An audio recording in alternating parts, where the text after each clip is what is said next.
Tchuss tous. Vlog séquence numéro 7 probablement. Nous sommes mardi, enfin nous sommes mercredi maintenant. Mercredi combien? Mercredi 8. Mercredi 8. Je sors de la salle de cinéma, j'étais voir Passenger, ce film est une grosse blague. Ce qui me permet directement d'introduire un principe dans le cinéma et dans la fiction en termes général, quelque chose que j'ai appris à la Raindance Academy, ce qu'on appelle the willing suspension of disbelief. C'est ce qu'on a. Je connais pas la traduction française littérale, donc je vais vous définir directement en français ce que ça veut dire. C'est l'accord tacite entre un spectateur et le réalisateur / scénariste d'un film ou d'un livre ou d'une fiction en termes général.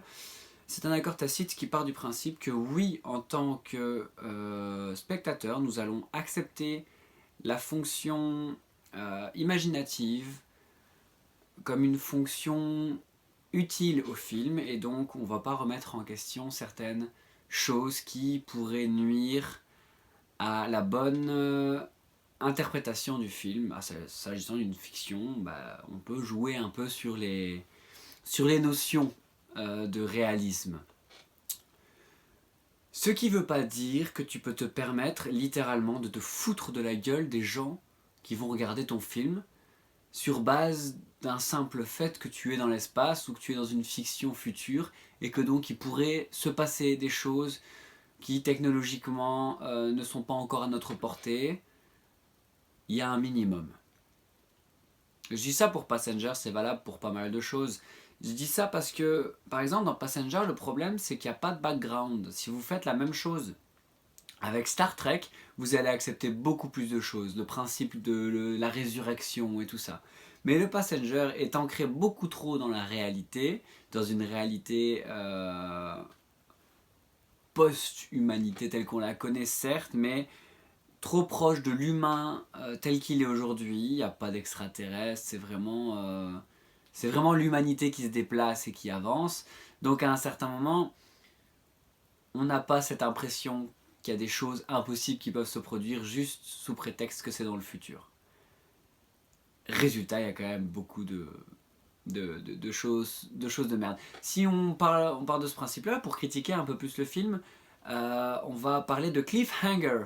Donc littéralement, c'est s'accrocher à un ravin. Donc c'est le principe de t'es en train de tomber, tu t'accroches à la dernière branche et est-ce que tu vas tomber? Une intrigue vive, c'est une intrigue sur le moment. C'est pour faire boum boum dans ton petit cœur. T'as l'intrigue principale qui est une intrigue qui débute au début du film, et, enfin, ou presque. Dans les débuts du film, l'intrigue s'installe et te tient jusqu'à la fin.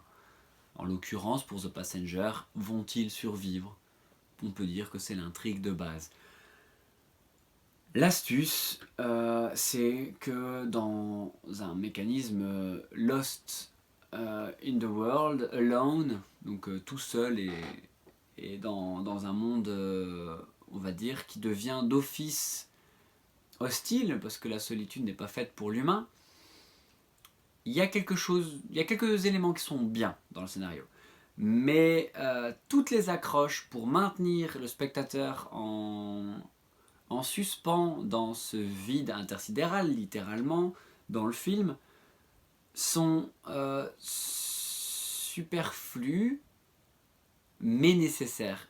Je vais essayer de m'expliquer. Superflu mais nécessaire, c'est-à-dire que je pense surtout qu'il aurait fallu trouver d'autres choses. D'autres éléments beaucoup moins théâtral, beaucoup moins cinéma américain, hollywoodien, The Last Minute Saved. Voilà, c'était fatigant. Enfin, fatigant, c'était risible. Franchement, le film, j'ai ri. Littéralement. C'était risible. Soit. Le petit mot du jour. Donc on était au 37 hier, c'est ça? Wow, on va le retrouver assez facilement. Alors aujourd'hui, c'est pas 37 en Provence, il n'y a pas de reste facile. Merde alors. Celui qui défère. Ouais. Donc aujourd'hui en 39, on avait pu plus ou moins le lire dans la vidéo d'hier. Dieu n'avait fait que l'eau, mais l'homme a fait le vin. Victor Hugo, 1802-1885. Le mec s'est éclaté, 83 ans quand même, Victor. À l'époque, c'était quand même un exploit. Poète écrivain français, on est au courant. Donc on va répéter. Dieu n'avait fait que l'eau, mais l'homme a fait le vin. Ceci est une pensée positive du petit recueil de pensées positives par Nicole Masson aux éditions Chênes. C'est toujours de la merde. C'est pas une pensée positive, enfin, je veux dire... qu'est-ce qu'il faut chercher comme signification derrière? Dieu n'avait fait que l'eau, mais l'homme a fait le vin. Je suis sûr que si on retrace dans le jardin d'Éden, il y avait des fruits. Il y avait des pommes déjà, donc il y a moyen de faire du cidre avec des pommes. Il a peut-être fait que l'eau, mais il a probablement fait le raisin. Le raisin étant composé à 90% d'eau. Et plus. Non, enfin, je sais pas. Voilà, c'est... Merci Antoine, merci petit frère pour ce super cadeau. En tout cas, ça me fait bien rire tous les jours. J'ai une grosse idée de vidéo pour le 14 février. C'est horrible, mais c'est à mourir de rire. Et donc, il va falloir que je le fasse. Je coupe la vidéo maintenant parce que je suis crevé, parce que je suis enfin dans un rythme presque normal. Il va être 2h du matin là. Il est 1h23 du matin, je vais aller me coucher, je suis fatigué, je suis trop content. Ça fait plaisir d'avoir... J'ai eu une journée. J'ai vu le soleil toute la journée, j'ai vu le soleil se coucher, enfin presque. Ça fait plaisir. Donc voilà, on va essayer de garder un petit peu le truc. Sachant que jeudi, je travaille jusqu'à 2h du matin et que de toute façon, je serai en décalage à partir de jeudi. Mais au moins, on aura profité, on a été productif aujourd'hui, ça fait plaisir. Quand je dis on, je parle de moi. Ouais. Je suis pas encore sur le nous majestif, mais